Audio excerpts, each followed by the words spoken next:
नमस्कार स्टूडेंट। आज के लेक्चर में बेसिकली हम डिस्कस करने वाले हैं गेन के बारे में। ट्रांजिस्टर गेन, जिसको हम generally alpha, beta and gamma से डिनोट करते हैं। ये अल्फ़ा, बीटा, गामा जो है बेसिकली डिपेंड करते हैं कि आपने ट्रांजिस्टर का कौन सा पॉइंट जो है एज इन ग्राउंड किया है, या यूँ कह लिए एज कॉमन लेके चले हैं। लाइक जैसे अगर हम कॉमन बेस की बात करते थे तो उसमें हम क्या बोलते थे कि आपने अगर बेस को कॉमन कर दिया है तो एमीटर से इनपुट जाएगी और कलेक्टर से वो आउटपुट आपको मिलेगी। तो इसका मतलब जब आपके पास ये होगा तो यहाँ पर अल्फ़ा, बीटा, गामा में से कोई भी एक कांस्टेंट निकल के आएगा। सिमिलर केस कॉमन एमीटर की अगर हम बात करते हैं तो बेस की साइड से इनपुट जाएगी और कलेक्टर की साइड से आपको आउटपुट मिलेगी। एमीटर जो होगा वो आपका ग्राउंड होगा। तो यहाँ से भी आपके पास क्या मिलेगा, आपको अल्फ़ा, बीटा, गामा, उनमें से कोई न कोई एक गेन पॉइंट मिलेगा। आज हम बेसिकली आज के लेक्चर में इसी कंसेप्ट का डिस्कस करेंगे। ये ट्रांजिस्टर का सैम्पल है, एक बार दोबारा से मैं रिवाइज करवा देता हूँ। ये एनपीएन और पीएनपी ट्रांजिस्टर है। जनरली इसमें आपने जो एरो हेड आपने करना है वो पी से एन की साइड ऑलवेज एरो हेड रखना है। कॉमन बेस में आपके पास बेस कॉमन होगा, एमीटर से इनपुट जाएगी, कलेक्टर से आपको आउटपुट मिलेगी। कॉमन एमीटर में आपके पास एमीटर कॉमन होगा और बेस एमीटर सर्किट से इनपुट जाएगी और कलेक्टर एमीटर सर्किट से आपको आउटपुट मिलेगी।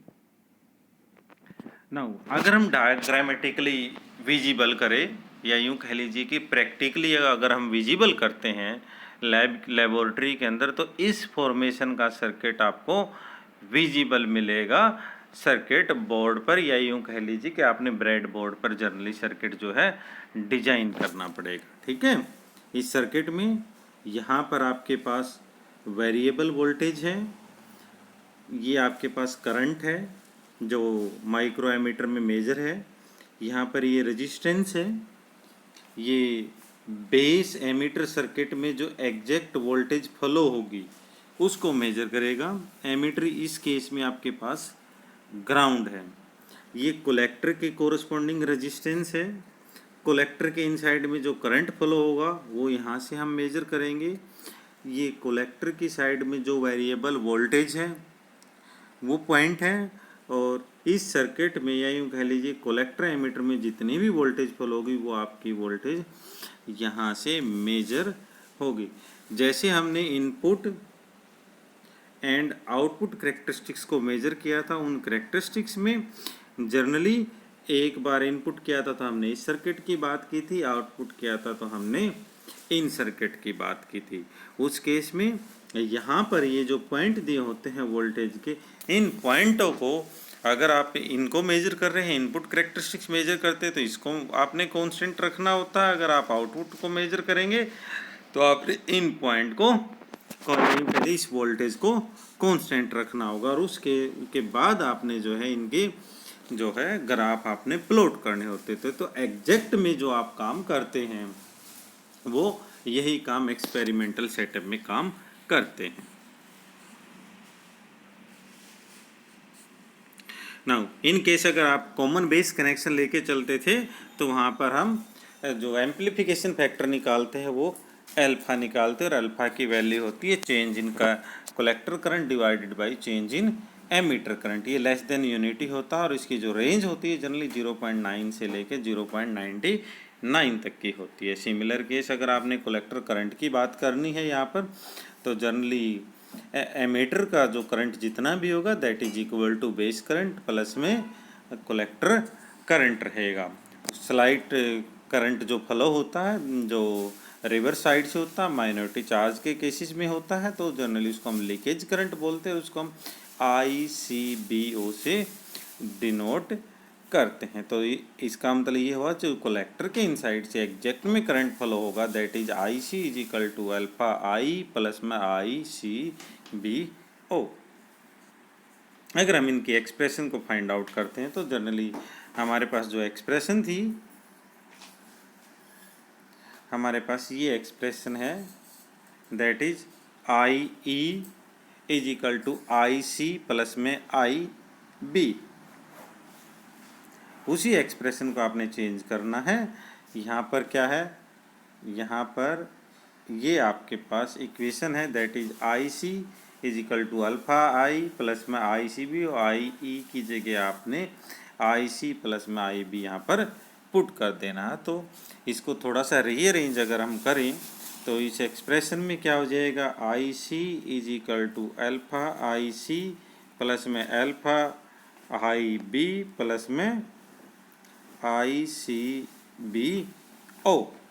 नाउ आई सी वाले आपने अलग कर देने हैं, आई बी और आई सी बी के आपने जो हैं एक्सप्रेशन में वेरिएबल उनको आपने एक साइड रखना है। तो आपके पास आई सी की एक्सप्रेशन निकल के आ जाएगी, I C is equal to alpha divided by 1 minus में अल्फ़ा आई बी प्लस में I C B O divided by में 1 माइनस में अल्फ़ा, ये आपके पास निकल के आ जाए। अगर हम एमीटर की बात करते तो जो करंट एम्पलीफिकेशन फैक्टर निकल के आता है, जो कॉमन एमीटर में हम बीटा लेके चलते, कॉमन बेस में हम अल्फ़ा लेके चलेंगे, कॉमन एमीटर में हम बीटा लेके चलेंगे, कॉमन कलेक्टर में हम गामा लेके चलते हैं। तो करंट एम्पलीफिकेशन फैक्टर है, कॉमन एमीटर है, तो इसका मतलब रेशो किसकी रहेगी, रेशो रहेगी कलेक्टर वर्सेस बेस की।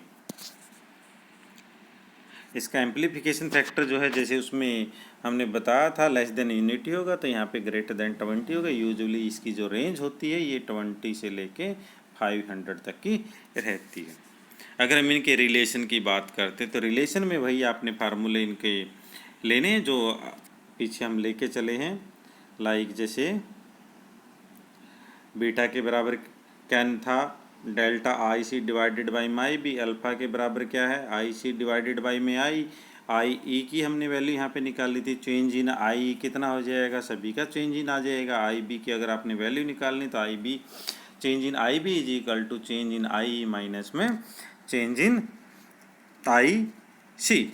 नाउ अब हमारे पास बीटा है, बीटा को आप आई चेंज इन आई ई से डिवाइड कर दो, ऊपर भी और नीचे भी आपने डिवाइड करना है, तो आपके पास ये फैक्टर हो जाएगा। ऊपर नीचे की साइड में आपके पास क्या है, आई बी को आपने पुट कर देना है, change in I minus change in I C, इसको आई ई से आपने चेंज इन ई आई से आपने डिवाइड किया तो आपके पास ये फैक्टर निकल के आ जाएगा। ठीक है, अल्फ़ा की वैल्यू हमारे पास क्या है, आई सी डिवाइडेड बाई में आई ई, तो यहाँ पर ऊपर अल्फ़ा आ जाएगा, यहाँ पर अल्फ़ा आ जाएगा, यहाँ पर 1 हो जाएगा, तो बीटा की वैल्यू क्या निकल के आ जाएगी, beta is equal to alpha divided by 1 minus में अल्फ़ा। नाउ अगर हम कलेक्टर करंट की बात करते हैं तो आपके पास कलेक्टर करंट कितना होगा, ये हमारे पास एक्सप्रेशन थी जो हमने पीछे डिस्कस कर लिया, आई सी का ये आई ई की एक्सप्रेशन है।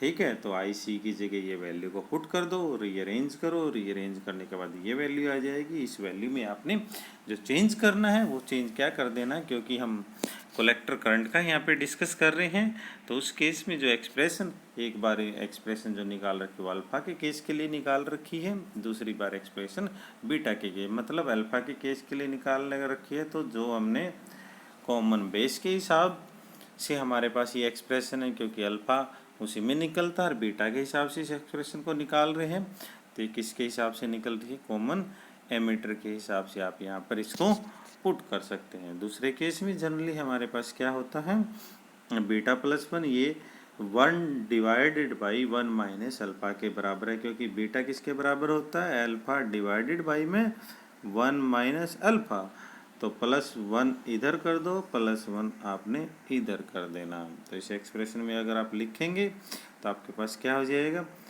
कॉमन लेंगे तो 1 माइनस में अल्फ़ा, अल्फ़ा से अल्फ़ा कैंसिल हो जाएगा, तो 1 प्लस बीटा किसके बराबर हो जाएगा, 1 प्लस बीटा बराबर हो जाएगा 1 डिवाइडेड बाई में 1 माइनस अल्फ़ा के, तो यहाँ पर ये पुट कर दिया।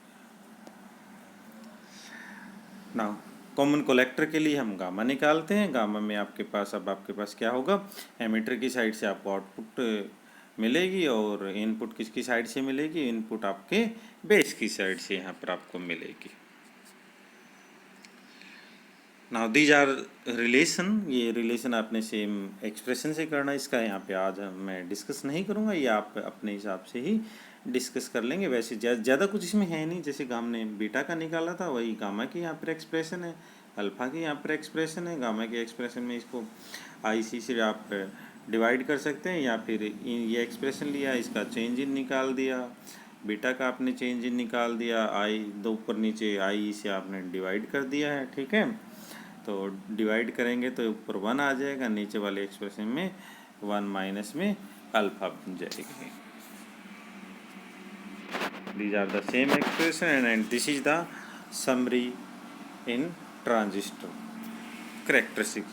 ट्रांजिस्टर करेक्टरिस्टिक्स में अगर आप इनपुट रेजिस्टेंस की बात करते हैं, कॉमन बेस है तो वो आपने लो रखना है, कॉमन एमीटर है तो उसमें भी लो रखना है, अबाउट ये 750 ओम के अराउंड होगा।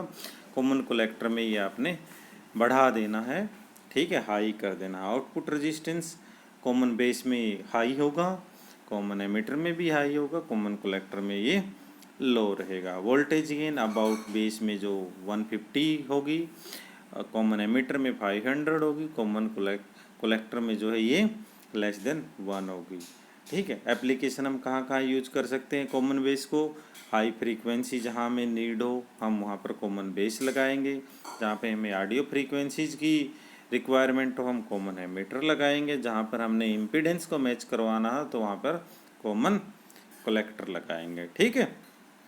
करंट गेन होगी जो बेस के अंदर लेस देन 1 होती है, कॉमन एमीटर में बहुत ज़्यादा हाई होती है, कॉमन कलेक्टर में नियरली इक्वल होती है। Thank you student. और यहाँ पर हमने ट्रांजिस्टर जो है कंप्लीट कर लिया है। अब इसके बाद जो नेक्स्ट में हम करेंगे वो एम्पलीफायर का डिस्कस करेंगे। Thank you.